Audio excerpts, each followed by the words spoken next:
from the All Indiana Podcast Network. It's time for real conversation about the real issues that affect our communities. Poverty, education, equality, and more. This is Real Talk. Real Talk with Reverend Charles Harrison. Welcome to Real Talk on the All Indiana Podcast Network, and I'm Reverend Charles Harrison, and on this podcast, we're going to be talking about, has Black America moved forward over the last 60 years, or have we stayed pretty much stagnant? Is Black leadership today afraid of diversity of thought and leadership to really discuss the issues that are facing Black America today? Stay tuned on Real Talk. Welcome to Real Talk on the All Indiana Podcast Network, and I am Reverend Charles Harrison, and I am so glad to be with you today on this podcast. I may get myself in a little trouble today, but it is nothing new to me in getting in trouble because, you know, I'm a person that feels like sometimes that there are things in the community that we really need to talk about. And I'm not afraid sometimes to say some things that are on my heart that I just feel like it's important that we have real dialogue about. For those of you who don't know, I am a moderate Democrat. Been that, you know, all of my voting life since about 19 years old. I think I first voted when I was 19 years old. And I've been voting, you know, ever since then. And primarily I've voted Democrat. I consider myself old school, moderate Democrat. But I'm also a person who really believes that as Black Americans, we ought to have an agenda that helps advance the causes of Black people in this country. And I am one that is really open to diversity of thought. I believe that helps us. I know that all of us in Black America are not monolithic. Our community is not really any different from other communities, but I do think there are barriers and impediments that exist today, and they probably have been for the last 50 or 60 years, that I really think has discouraged diversity of thought and viewpoints that I think would have really helped Black America advance more than we have. And one of the things that really disturbed me, I would say this week, more so than anything, it is the interaction that occurred this week with Reverend Sharpton and Senator Tim Scott. And then I also seen something on social media where Roland Martin also made a comment about something that Senator Tim Scott did. And I was somewhat disturbed by that because you know, my concern is, you know, when it comes to Black America is that over my lifetime, and I'm 63 years old now, so I've lived 6 decades, and I've seen a lot. Born in 1960, doing segregation, and I have seen some advancement as a people, but I've also seen what I believe is some regress when it comes to our community, or certainly we have not progressed as a people together. Certainly we have more millionaires and more middle class in Black America, and I fit into that middle class. You know, I have several degrees, and I've done well for myself. But I'm concerned about the masses of Black people, and what I believe is the lack of diversity of viewpoints in Black America. Tim Scott, Senator Scott, made some comments at an event that was held after former President Trump won the New Hampshire primary, that Reverend Al Sharpton commented on, and he said that the interaction that bothered him all night was not a good thing in my life to watch Tim do that, and he's referring to Senator Tim Scott. He has the right to be a Republican. He has the right to do Donald Trump, but to do it in such a way that is so humiliating was troubling. He was referring to Tim Scott telling former President Donald Trump that I love you. Roland Martin, who's also a prominent voice in the Black community, stated this: coward Tim Scott is scared to death to utter a single negative word against Donald Trump. So I listened to both of those comments, and I just started to reflect on what really bothered me about that. It seemed like we have not learned a whole lot since slavery. During slavery, it was known that slave owners would pit Black people against one another. In the Black community, we talk about house Negroes and field Negroes, and slavery has been over for about 159 years since 1865, when slavery was abolished in America. But one of the things that has always troubled me is that we seem to be pitted against one another as Black people.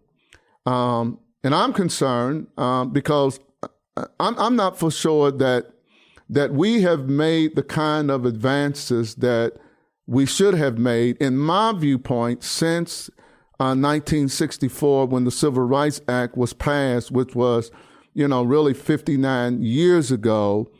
And from my perspective, in living in one of the largest cities in America, in Annapolis, it looks to me like the masses of Black Americans are still struggling to make it. About 17.1% from the 2022 census report are still in poverty.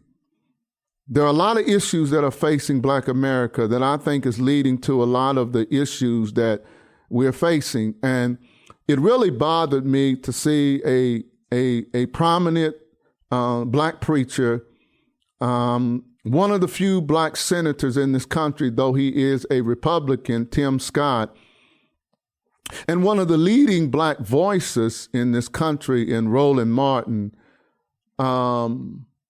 basically going at each other. And the comments that were made by Reverend Sharpton and Roland Martin against Senator Scott just troubles me. It troubles me. I probably don't agree with Senator Scott on several probably worldviews that he has, or political views, but I do believe that he is an important voice in Black America, because I think he also represents a portion of the Black community that think like Senator Scott. And here are the issues that face us today. And I'm concerned because I'm not for sure. In some areas, I think Black America has made progress. In other areas, we have, I think, regressed. 74% of Black children are born into single-parent households. That's concerning. That has dramatically increased since the 1960s. We do have the highest, or one of the highest, poverty rates in America today. Still today, Black people in 2022, 2023 statistics, we still have one of the highest poverty rates. Blacks are 50% plus when it comes to homicide victims each year in America, and we represent 13% of the population. Homicide is the leading cause of death of Black men, or Black males, ages 1 year old to age 44 years old. 77% of Black students graduate from high school compared to 89% of white students, 82% of Hispanic students, 94% of Asian students, and 86% of Pacific Islander students. So we lag behind in the graduation rate of students graduating from high school. We have one of the highest poverty rates in America. 74% of black children in this country are born into a single-parent household. We represent 38.9% of the jail and prison population, but we are only 13% of the population in America today.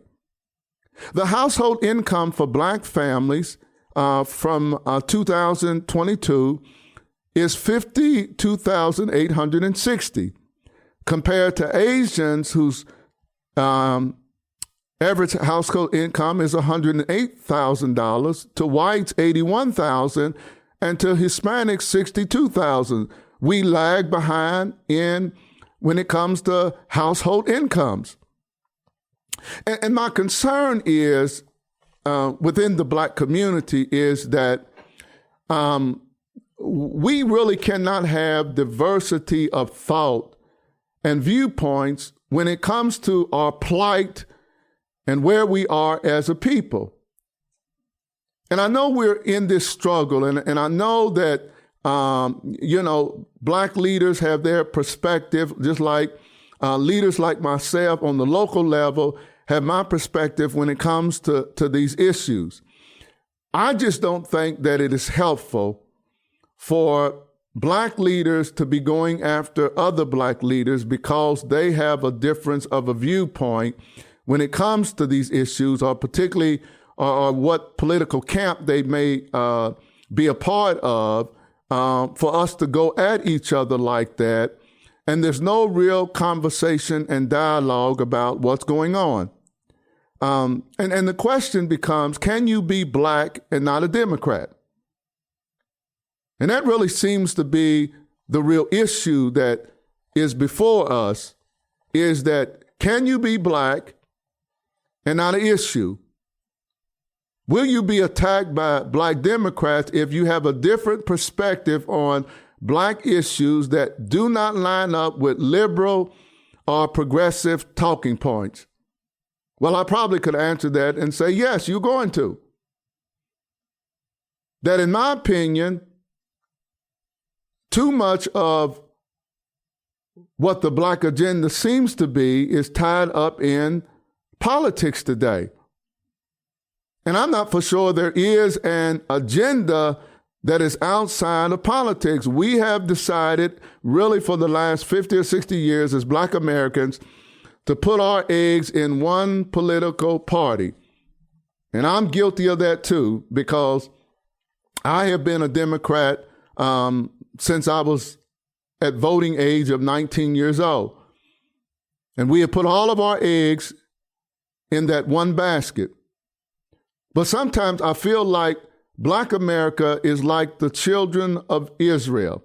When God had delivered the children of Israel out of Egypt, and Moses was leading them to the promised land, they ended up wandering in the wilderness for 40 years. And really, it was a short journey from where they were when they were leaving Egypt to get to the promised land. It was really a very short journey, a week or two journey, but they ended up wandering in the wilderness for 40 years. I feel like for the last 50 years, we have been kind of wandering in the wilderness as black people.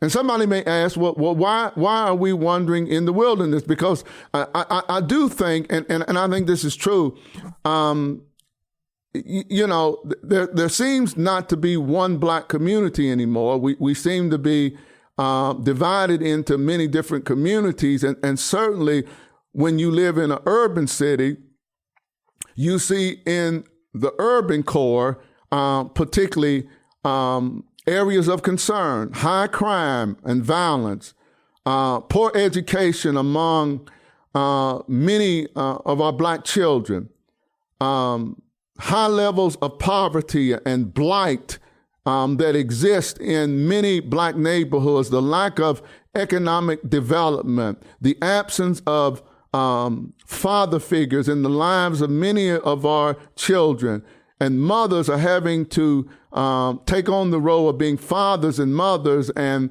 the breadwinner and the nurturer in many of our families. And this has been going on for the last 50 plus years in America.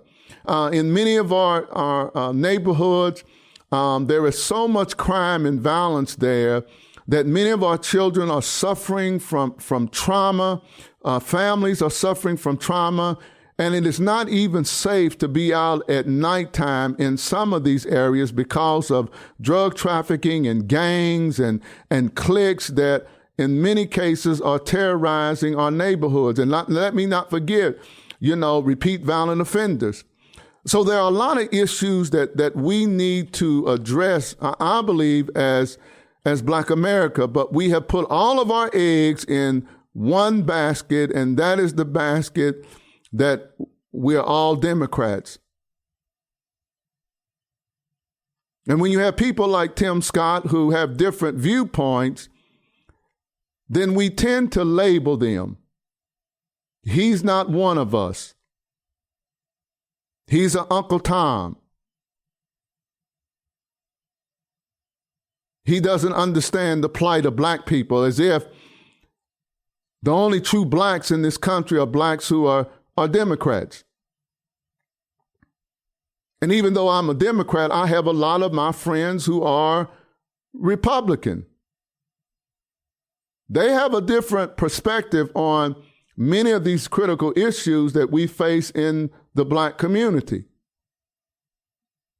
And I think they raise good points when I'm in conversations with them about these issues, about the issue of broken family, about the issue of crime and violence, and whether or not these government programs are hurting or harming our people over the last 4, 5, 6 decades in this country. We don't seem to have a black agenda that is outside of the agenda that is within the political establishment of the Democratic Party. I'm not for sure that has been helpful to Black America. And even though I'm a Democrat, I believe that we ought to have an agenda outside of politics, an agenda that we ought to have that would allow us to hold all elected officials accountable regardless of what political party they come from. We cannot look for a political solution to very complex and complicated issues that we face really in the black community.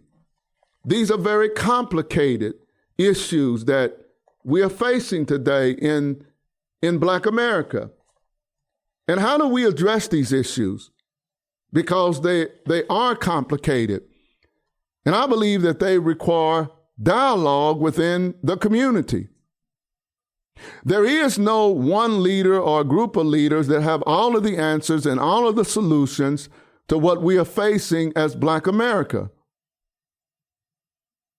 I believe that we're going to have to find a way to use both political parties and those blacks who are not a part of either the Republican or the Democratic political party, but have other perspectives. We have to have a dialogue, a conversation among each other about these issues that are detrimental to the black community. Now, I did not vote for Donald Trump in the last election, but Tim Scott did. It does not mean that he's not one of us because he voted for Donald Trump. I know other blacks who voted for Donald Trump. Some didn't, but they're Republicans. Their voice is important in this conversation that we have to have in the black community. I certainly don't believe that it has been helpful to us to put all of our eggs in one basket as a people. We have to have diversity of thought and viewpoints like other races do in this country. And we cannot keep attacking each other because we belong to different political parties. We have real issues that we have to address as Black America. Our cities are not safe. Too many of our families are dysfunctional and broken. Our young people are astray, are going astray, many of them because of the absence of fathers and because of the brokenness of the family. Sadly, too many of our young people are not fulfilling their dreams, and sadly, too many of them don't have dreams and have no hope. We cannot continue to live in communities where we have high levels of crime and violence. So what it says to me is that whatever we've been doing for the last 50, 60 years has not worked. We have real issues that we have to address in the Black community when it comes to education, when it comes to family, when it comes to employment, when it comes to economic development, and the list can go on and on and on when it comes to what we are facing as a community. But we will not achieve that if we put all of our eggs in one basket and believe that the only solution to the liberation and freedom and the advancement of Black people is tied into politics. That's what is destroying our community. Reverend Al Sharpton and Senator Tim Scott and Roland Martin and other prominent Black Republican voices has to find a way to sit down at the table and start having real dialogue about real issues that we may have disagreement about, that we may not see the same way, that we may have different solutions as to how we address these issues and face them, but we're not going to be able to solve them and move forward until we are willing to have that dialogue. We got to stop calling Tim Scott, Senator Tim Scott, and other conservative Black voices as Uncle Toms and Aunt Janes. That is not helpful. It is not helpful to feel like that if you're Black, you got to be a Democrat. You cannot be an independent. You cannot, now they got the New Labels Party. They got the Green Party. Whatever political persuasion you may be a part of, the Libertarian Party, whatever political persuasion you may be a part of as a Black person, you ought to have a voice at the table. And we got to stop this as Black people. I was troubled by what Reverend Sharpton said. Reverend Sharpton, I don't think that's helpful. Roland Martin, I don't think that's helpful for what you said. It's not advancing the ball and moving it forward. If what we have been doing as Black Democrats worked, then we wouldn't be in the plight that we are almost 60 years after the signing of the Civil Rights Act in 1964. And yes, we can say that there have been some advancements in Black America. But in other areas, we have stayed stagnant, and then in some areas we can argue we have regressed. And we cannot keep blaming everything on racism and white folk, which is what some of us want to do when it comes to these important issues, and we don't want to look in the mirror and look at ourselves.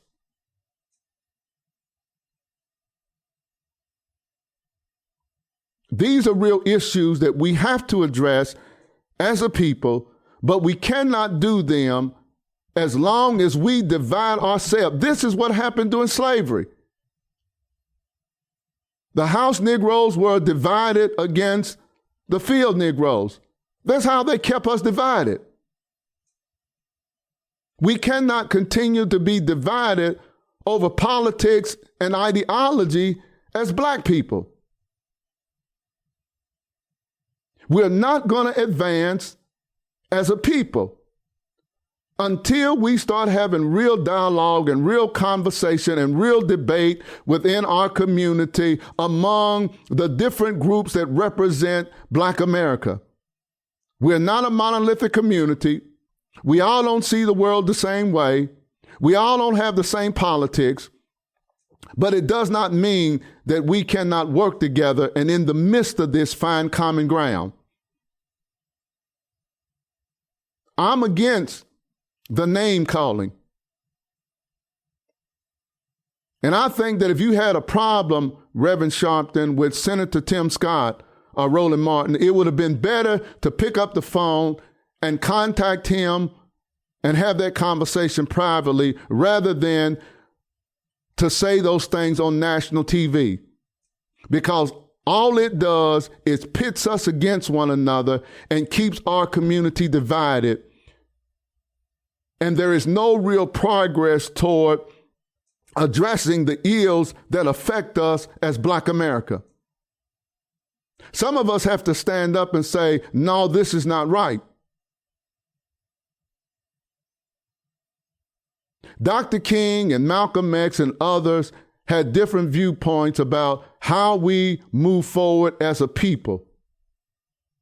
Dr. King did not spend his time publicly criticizing Malcolm X and all of the other movements within Black America that had a different perspective from him when it came to how we ought to move forward and deal with racism and injustices that were facing Black people in America. Have we not learned anything? How is this advancing the cause? How are things getting any better? If we cannot sit down at the table of brotherhood and sisterhood together as Black people and try to together have conversation, have debate, have dialogue about the issues that plague us. No, we're not going to agree on all of these issues. But what I believe we can do is find common ground. Because if the solution was in a political party, we would have already achieved these goals. Our issues are bigger than a political party and policies, because some issues we just got to have a come to Jesus meeting as Black folk and begin to deal with them internally. But we cannot go back to the old ways or continue this them against us, house Negroes against field Negroes, or feel like that all of us Black folk have to be on the same plantation because we were set free. I'm a Democrat, but I'm not on no Democratic plantation. I hope that if you're a Republican, you're not on no Republican plantation. You may have a particular philosophy or ideology, and you may believe that is best for us. But we have to talk to one another. We have to be open to that. We have to be open to diversity of thought, diversity of perspectives, real conversation and dialogue without being offended and attacking someone because they believe something different. If you were offended, Reverend Sharpton, by what Senator Scott did on national TV with former President Donald Trump, that should have been a phone call. Because there's some things that we need to talk about that we don't need to share with the rest of the world. Because there are some things we need to have an in-house conversation. If my wife does something publicly that offends me, I'm not going to have a conversation with my wife in public about that. That's going to be a private conversation that we're going to have in the car on the way home or when we get home. We ought to stop having these conversations in public where it comes across as us condemning and attacking each other, because it's not helping us in our struggle to advance the cause of Black America and to improve the quality of life of all Black Americans, to advance our issues so that we narrow the gap of disparities that we are facing as a people. And there are still many that we must address. But we have to be open to diversity of conversation. I don't care if you're a Republican, a Democrat, a Libertarian, or the Green Party or no party. Your voice is important. And we ought not to be labeling people and attacking people because of what party they are affiliated with, because that's not helpful. And it has not been helpful. We need to do better as a people. And going after each other publicly is not the way. I think Reverend Sharpton is a great leader. He's done great things. I take Senator Tim Scott is a great leader. He's done things. Roland Martin, you have been a magnificent voice in the Black community, espousing the issues that face us as a people and being a great advocate.